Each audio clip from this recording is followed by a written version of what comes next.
السلام علیکم۔ امید کرتی ہوں آپ سب لوگ خیر خیریت سے ہوں گے۔ الحمدللہ جی، اللہ پاک کے فضل و کرم سے میں بھی بالکل ٹھیک ہوں۔ ایک خوبصورت اور نئے دن کے ساتھ آپ سب کو خوش آمدید کہتی ہوں۔ ہر وقت اداس رہنا، زندگی سے تنگ آ جانا، اللہ تعالیٰ کی رحمتوں پہ شکر ادا نہ کرنا، مایوسی، اور یہ آج کل کی لوگوں کی سمجھ لیجئے کہ مینٹل ہیلتھ اتنی خراب ہو چکی ہے، لوگ ڈپریشن میں ہیں اور اللہ تعالیٰ کی دی ہوئی نعمتوں پر شکر ادا نہیں کرتے، جس کی وجہ سے ان کی زندگیوں میں سے سکون جو ہے وہ نکل چکا ہے، سکون دور دور تک نہیں ہے۔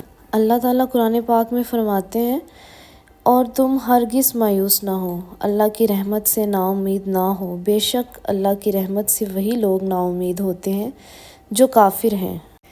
اس آیت سے سیکھنے والوں کو، سمجھنے والوں کو بہت کچھ ملتا ہے۔ یہ ہم پہ ہے کہ ہم کس طرح سے اس آیت کو دیکھتے ہیں۔ اگر میں اپنی بات کروں تو مجھے یہی سمجھ آتی ہے کہ کبھی بھی کسی بھی حالت میں، چاہے جتنی بڑی مشکل کیوں نہ آ جائے، جتنی بڑی آزمائش کیوں نہ آ جائے، چاہے آپ کے پاس کچھ بھی نہ ہو، پھر بھی ہر حالت میں اللہ تعالیٰ کا شکر ادا کریں، خوش رہیں۔ نا امیدی، نا شکری، یہ چیزیں اللہ تعالیٰ کو پسند نہیں ہیں، اور یہ ایک مومن کی جو ہے وہ نشانی نہیں ہے۔ اللہ تعالیٰ اس آیت میں یہی فرما رہے ہیں کہ یہ کافر جو ہوتے ہیں وہ نا امید ہوتے ہیں، ٹھیک ہے؟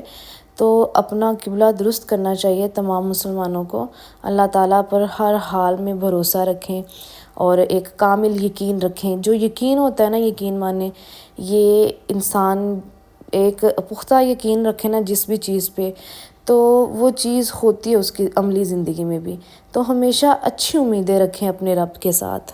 ہر انسان اپنی زندگی میں کسی نہ کسی چیز کو لے کے ڈر میں مبتلا ہے، کسی کو موت کا ڈر ہے تو کسی کو جو ہے وہ اپنی زندگی میں کسی نہ کسی چیز پہ خوف زدہ ضرور ہے۔ انسان یہ کیوں نہیں سوچتا کہ یہ زندگی، یہ دنیا، یہ حقیقی نہیں ہے، یہ عارضی زندگی ہے، یہ ہمیشہ نہیں رہنی۔ جو چیز ہمیشہ رہنی ہی نہیں ہے تو اس میں پریشانی کس چیز کی ہے؟ ہم سب نے اس دنیا سے چلے جانا ہے، کسی نے پہلے، کسی نے بعد میں، تو اس خوف سے نکل آئیں، ٹھیک ہے؟ یہ حقیقت ہے کہ ہم میں سے واقعی بہت سے لوگ جو ہے وہ موت سے ڈرتے ہیں، حالانکہ موت ڈرنے والی چیز نہیں ہے۔ ہمیں اپنے اگلے سفر کے لیے تیاری کرنی چاہیے، ہر وقت اس سفر کے بارے میں سوچنا چاہیے جو ہمیشہ کے لیے ہے، جہاں پہ ہم نے اپنے اچھے اور برے اعمال کا حساب دینا ہے۔ تو پازیٹیو رہیں، اپنے مائنڈ کو پازیٹیو رکھیں، اور ہم مریں گے تو اپنے پیاروں سے جا کے ملیں گے۔ تو ہمیشہ اس طرح سے سوچا کریں کہ آپ خود اپنے دماغ کو ڈپریشن کی طرف نہ لے کے جائیں، ہمیشہ پازیٹیو رہیں، مثبت رہیں۔ حضرت عمر رضی اللہ تعالیٰ عنہ فرماتے ہیں کہ تم لوگوں کو جہالت کے زمانے میں بہت زیادہ غم اور اندھیرے میں رکھا گیا تھا، پھر اللہ نے ہمیں اسلام کے ذریعے روشنی دی۔ ہم لوگ بہت خوش قسمت ہیں کہ ہمیں اسلام ایک بہت ہی خوبصورت مذہب ملا، ہم مسلمان گھرانوں میں پیدا ہوئے۔ اتنا خوبصورت دین ہے کہ اس دین کو اگر ہم ڈیٹیل میں پڑھیں نا تو یقین مانیں اس دنیا کے تمام خوف ہمارے دماغوں سے نکل جائیں۔ جو لوگ اللہ تعالیٰ کی ذات پہ پختہ یقین رکھتے ہیں نا، یقین مانیں ان کی زندگیاں بہت آسان ہیں، بہت ہی زیادہ آسان۔ اگر آپ اپنی زندگی کو آسان بنانا چاہتے ہیں نا تو اپنے رب پہ کامل یقین رکھنا شروع کر دیں، ہر چیز کو اللہ تعالیٰ کی ذات پہ چھوڑ دیں۔ اور اگر آپ یہ جاننا چاہتے ہیں نا کہ اللہ آپ سے کتنی محبت کرتا ہے تو اس چیز کا اندازہ اس بات سے لگا لیں کہ جتنی محبت آپ اللہ تعالیٰ سے کرتے ہیں، جتنا کامل یقین آپ اپنے رب پہ رکھتے ہیں، اتنی محبت ہی اللہ تعالیٰ آپ سے کرتا ہے، ٹھیک ہے؟ اس سے نہ کم نہ زیادہ۔ جتنی شدت سے محبت آپ اپنے رب سے کرتے ہیں، اسی شدت سے محبت اللہ بھی اپنے بندوں سے کرتا ہے۔ ایک ماں کی محبت کا کوئی نعم البدل نہیں ہے۔ ہمیں اگر ہم یہ کہیں کہ ماں باپ کا کوئی نعم البدل نہیں ہوتا ہے تو اس میں کوئی غلط چیز نہیں ہے۔ واقعی ماں باپ کا کوئی نعم البدل نہیں ہے، ہر رشتے کا نعم البدل ہے۔ انسان کے بہن بھائی نہیں ہیں تو وہ بہت سے فرضی بہن بھائی بنا لے گا، اگر اس کے پاس اولاد نہیں ہے تو وہ گود لے سکتا ہے۔ اسی طرح ہر رشتہ دنیا کو اس کا نعم البدل ہے، لیکن ماں باپ اس دنیا سے چلے جائیں تو اس کے بعد انسان کو بہت اچھے سے اس چیز کا پتہ چل جاتا ہے کہ ماں باپ جو ہیں وہ ماں باپ کے چلے جانے کے بعد کوئی وہ محبت، وہ پیار، وہ فکر آپ کے لیے نہیں کر سکتا۔ تو اللہ تو پھر 70 ماؤں سے زیادہ محبت کرتے ہیں، اتنی محبت، پھر اس ذات سے نا امیدی کیسے ہو سکتی ہے بھلا؟ ایک ماں پوری کوشش کرتی ہے کہ وہ اپنے بچے کی ہر ضرورت کا، ہر خواہش کا دھیان رکھے، ہمارے چہرے پڑھ لیتی ہے، ہمارے بن کہے وہ تمام ضروریات ہماری پوری کر رہی ہوتی ہے۔ تو پھر اللہ تعالیٰ جو 70 ماؤں سے زیادہ محبت کرتے ہیں، وہ ہمارے دل کی گہرائیوں سے ہمیں جانتے ہیں، ہمارے ہر چیز سے واقف ہیں۔ تو پھر اس ذات سے نا امیدی ہم کیوں رکھ لیتے ہیں؟ ہم کیوں ہر وقت ناشکری کرتے ہیں کہ اللہ نے یہ غم، یہ مصیبت میرے لیے کیوں رکھی ہے، یہ ایسا میرے ساتھ ہی کیوں ہوتا ہے؟ آپ یہ کیوں نہیں سوچتے کہ اس میں ہماری کوئی بھلائی ہوگی؟ آپ اس طرح سے بھی تو سوچ سکتے ہیں، آپ اس طرح سے بھی سوچ سکتے ہیں کہ اس کے بعد کوئی آسانی ہوگی۔ اس دنیا میں بہت سے ایسے لوگ بھی ہیں جن کے پاس اللہ تعالیٰ نے جن کو اتنا دیا ہے کہ وہ اپنی زندگی کی تمام ضروریات بہت آسانی سے پوری کر سکتے ہیں، لیکن وہ لوگ بھی اگر ان سے آپ پوچھیں گے کہ کیسے حالات ہیں، تو وہ کبھی بھی اچھے الفاظ میں آپ کو نہیں بتائیں گے۔ وہ کہیں گے بس حالات خراب ہی ہیں، بس ڈاؤن ہی ہیں، بس ایسے ہی ہیں۔ تو یقین مانیں جب اللہ آپ کو دے اور پھر بھی آپ اس کی نعمتوں پہ اس کا شکر ادا نہ کریں، یہ بھی چیز غلط ہے۔ اس کے برعکس بہت سے ایسے لوگ بھی ہیں جن کی زندگی کی بنیادی ضرورتیں بھی پوری نہیں ہوتی۔ کیا ہیں بنیادی ضرورتیں؟ روٹی، کپڑا اور مکان، جن کے پاس یہ چیزیں بھی نہیں ہیں۔ بہت سے ایسے لوگ بھی اللہ تعالیٰ کا شکر ادا کر رہے ہیں، تو ان سے آپ پوچھیں گے نا کہ کیسے ہو، تو وہ کہیں گے اللہ کا بڑا ہی شکر ہے، اللہ کا بڑا ہی کرم ہے، اللہ جس حال میں رکھے ہم راضی ہیں۔ تو یقین مانیں یہ حقیقت ہے کہ جو لوگ جن کے پاس سب کچھ ہے وہ پھر بھی شکر ادا نہیں نہ کرتے، ان کی زندگیوں میں سکون نہیں ہے۔ وہ سب کچھ ہونے کے باوجود بھی جو ہے وہ اپنی زندگیوں سے مطمئن نہیں ہے، خوش نہیں ہے۔ ان کے برعکس وہ لوگ جو ہر حال میں شکر ادا کر رہے ہوتے ہیں، جن کے پاس کچھ بھی نہیں ہے، کھانے کے لیے روٹی بھی نہیں ہے، وہ شکر ادا کر رہے ہیں، تو اللہ تعالیٰ انہیں اس حالت میں بھی خوش رکھیں گے، وہ اپنی زندگیوں سے مطمئن ہوں گے، وہ خوش ہوں گے اس حالت میں بھی۔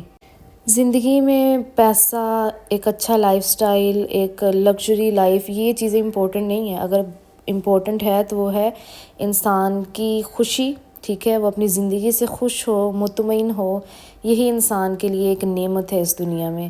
اگر سب کچھ ہونے کے باوجود بھی آپ خوش نہیں ہیں، مطمئن نہیں ہیں، تو کیا کرنا ہے سب آسائشوں کا؟ پھر تو ان سب آسائشوں کا کوئی فائدہ نہیں ہے۔ تو اپنے رب کے ساتھ اپنا رشتہ مضبوط بنائیں۔ جب اللہ تعالیٰ کے ساتھ آپ کا رشتہ اسٹرانگ ہو جائے گا، مضبوط ہو جائے گا، تو پھر آپ کی زندگی میں اطمینان، خوشی، سکون، ہر چیز آنا شروع ہو جائے گی۔ آپ صابر انسان بن جائیں گے۔ ناشکری کو ایک سائڈ پہ کر دیں، نا امیدی کو ایک سائڈ پہ کر دیں، یہ مومن کی نشانی نہیں ہے۔ ہم مسلمان ہیں، مسلمان گھرانے میں پیدا کیے ہیں، تو اپنے آپ میں ایک مومن والی صفات کو پیدا کریں، ٹھیک ہے؟ اگر آپ اللہ تعالیٰ سے مال کی خواہش کرتے ہیں، رزق کی خواہش کرتے ہیں، تو اللہ تعالیٰ سے یہ بھی دعا کریں کہ جب اللہ تعالیٰ آپ کو نوازے تو خوشی بھی دے، آپ کی زندگی میں سکون بھی دے، آپ کے اندر اکڑ نہ آ جائے، آپ کے اندر میں نہ آ جائے۔ اللہ تعالیٰ فرماتے ہیں اور تم اپنے رب کی نعمتوں کو یاد رکھو اور اس کا شکر ادا کرو۔ اگر میں آپ کو اپنی عملی زندگی کی مثال دوں جس سے آپ کو بہت بڑا جو ہے وہ سبق بھی مل سکتا ہے، کہ میں نے جس گھرانے میں آنکھ کھولی، میرے ابو الحمدللہ شروع سے ہی ہمارے گھر کے حالات ٹھیک ہے۔ میرے خیال میں اگر آپ کو 3 وقت کی روٹی مل رہی ہے، آپ کے پاس اپنا ذاتی گھر ہے، ٹھیک ہے، آپ کی زندگی کی بنیادی ضرورتیں پوری ہو رہی ہیں، آپ ایک بنیادی تعلیم حاصل کر رہے ہیں، تو یہ بہت بڑی نعمت ہے، ٹھیک ہے، آپ غریب نہیں ہیں۔ الحمدللہ سب کچھ ہے ہمارے پاس۔ اور میرے ابو نے شروع سے ہی مطلب جب بھی پوچھیں گے، تو کوئی اگر رشتہ دار پوچھے گا میرے ابو سے کہ کیسے ہو، تو میرے ابو نے ہمیشہ یہی کہا ہے کہ حالات تنگ ہی ہیں، بس بڑی مشکل سے گزارا ہو رہا ہے۔ تو یقین مانیں آج الحمدللہ سب کچھ ہے، بہت کچھ ہے، لیکن زندگی میں سکون نہیں ہے، ایک سیٹسفیکشن نہیں ہے، خوشی نہیں ہے، ہر وقت کی پریشانی ہے کہ یہ بھی کرنا ہے، وہ بھی کرنا ہے، زندگی کا کوئی بھروسہ نہیں ہے، آج ہے کل نہیں ہے، لیکن خواہشات بہت زیادہ ہیں کہ یہ ایسا کر لوں، گھر بنا لوں۔ تو اپنی زندگی کو سکون سے باہر کیا ہوا ہے، یعنی سکون ہم نے خود ہی اپنی زندگی میں پیدا کرنا ہے، وہ کسی کی ذمہ داری نہیں ہے۔ اپنے آپ کو خوش اور مطمئن رکھنا، امید رکھنا، یہ ہماری اپنی ذمہ داری ہے، یہ کسی نے آپ کو خوش نہیں کرنا۔ جو لوگ بھی میرا ولاگ دیکھ رہے ہیں، وہ اپنی زندگیوں میں یہ تہیہ کر لے، اپنے آپ سے وعدہ کر لے کہ جو کچھ مرضی ہو جائے، زندگی میں کچھ بھی ہو جائے، ٹھیک ہے، پہلی بات نہ موت سے ڈرنا ہے، نہ کبھی اپنی زندگی میں کسی بھی چیز کو لے کے نا امید ہونا ہے، ٹھیک ہے؟ ہم چیزوں کو لے کے نا امید نہیں ہو رہے ہوتے، ہم اپنے اللہ کی، اپنے رب کی رحمت سے نا امید ہو رہے ہوتے ہیں۔